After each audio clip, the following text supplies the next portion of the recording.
بسم اللہ الرحمن الرحیم۔ آج کے درس حدیث کا موضوع ہے خواہشات کی دنیا میں غلام بندہ۔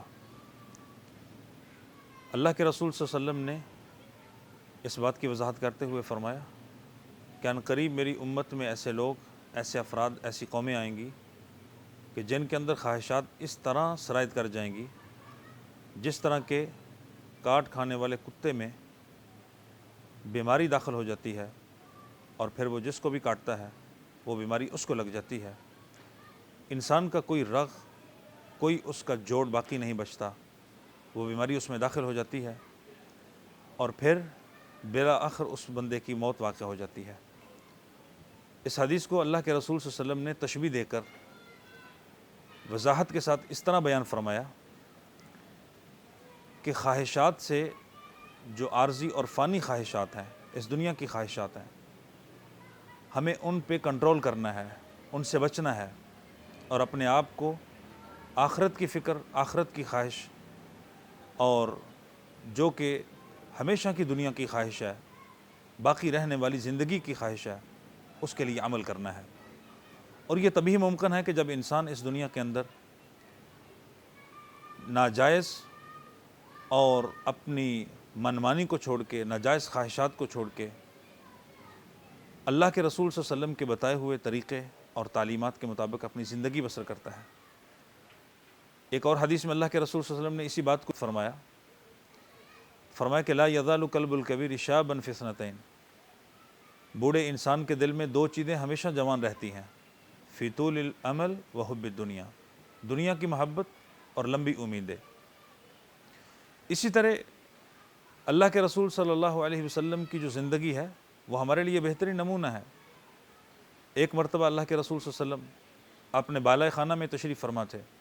سیدنا عمر فاروق رضی اللہ عنہ اجازت لے کر جب اندر آئے تو دیکھا تو اللہ کے رسول صلی اللہ علیہ وسلم جس چارپائی پر لیٹے ہیں وہ گدے کے بغیر ہے اور وہ کھجور کے پتوں سے بنی ہوئی ہے۔ آپ علیہ الصلوۃ والسلام جب چارپائی سے اٹھے تو آپ کی کمر مبارک پر ان پتوں کے نشان اسی طرح پڑے ہوئے تھے۔ سیدنا فاروق اعظم رضی اللہ عنہ یہ دیکھ کر رو پڑے اور کہنے لگے اس ذات کی قسم جس نے آپ کو حق کے ساتھ بھیجا ہے، کیا یہ سچ نہیں ہے کہ اللہ نے آپ کو سچ اور حق کے ساتھ بھیجا ہے؟ اور کیسر و کسریٰ جو اس دنیا کے اندر بہترین عیش و عشرت کے ساتھ زندگی بسر کر رہے ہیں۔ اللہ کے رسول صلی اللہ علیہ وسلم نے فرمایا کہ عمر فاروق تجھے کیا ہو گیا؟ ہمارا اس دنیا کے ساتھ کیا تعلق؟ ہمارا تو صرف اتنا ہی تعلق ہے جتنا کہ ایک مسافر جو اپنی منزل کی طرف رواں دواں ہے، وہ کہیں تھوڑی دیر رکنے کے لیے، ٹھہرنے کے لیے، سستانے کے لیے قیام کرتا ہے اور پھر وہ اپنی منزل کی طرف چل پڑتا ہے۔ اور یہ رکنا، یہ ٹھہرنا، یہ قیام کرنا، یہ دنیا ہے، اور اپنی منزل کی طرف رواں دواں رہنا یہ آخرت کا سفر ہے۔ تو چنانچہ یہ خواہشات جو ہم نے بے قابو ہو چکے ہیں، جس کی ہیں اس قدر بے تحاشا ہو چکی ہیں کہ ہمیں آخرت کی فکر اور اصل چیز کی جو خواہش ہے، یعنی اللہ کی رضا کی خواہش، اللہ کی رحمت کی خواہش، جنت کی خواہش، آخرت کی خواہش، وہ مغلوب ہو چکی ہے، وہ ماند پڑ چکی ہے، اور دنیا کی جو خواہشات ہیں وہ ہم نے اپنے اوپر سوار کی ہوئی ہیں اور غالب کر لی ہیں۔ تو اس حدیث مبارک میں اللہ کے رسول صلی اللہ علیہ وسلم نے بہترین جو تشبیہ دے کر سمجھایا وہ یہ کہ انہ سیخرج فی امتی اقوام تتجاری بہم الاہواء کما یتجاری الکلب لصاحبہ لا یبق منہ عرق ولا مفصل الا دخلا۔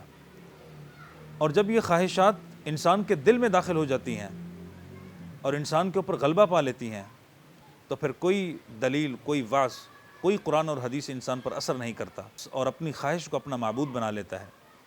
قرآن مجید کے اندر اللہ رب العزت نے رسول اللہ صلی اللہ علیہ وسلم کو فرمایا، بھلا آپ کا اس شخص کے بارے میں کیا خیال ہے کہ جس نے اپنے ہی نفس کو معبود بنا لیا ہو پھر وہ اس کے پیچھے چلتا ہے؟ تو بھلا ایسے انسان کو اللہ ہدایت کیوں دے گا؟ ارأیت من اتخذ الہہ ہوا افانت تکون علیہ وکیلا۔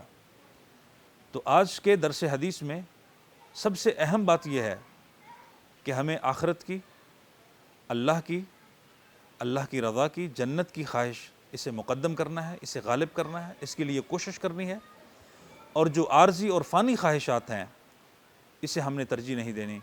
یہ ہماری دنیا کی ضروریات ہیں، مقصد ہمارا اللہ کی رضا ہے۔ اللہ ہم سب کو اپنی رضا سے بہرہ ور فرمائے۔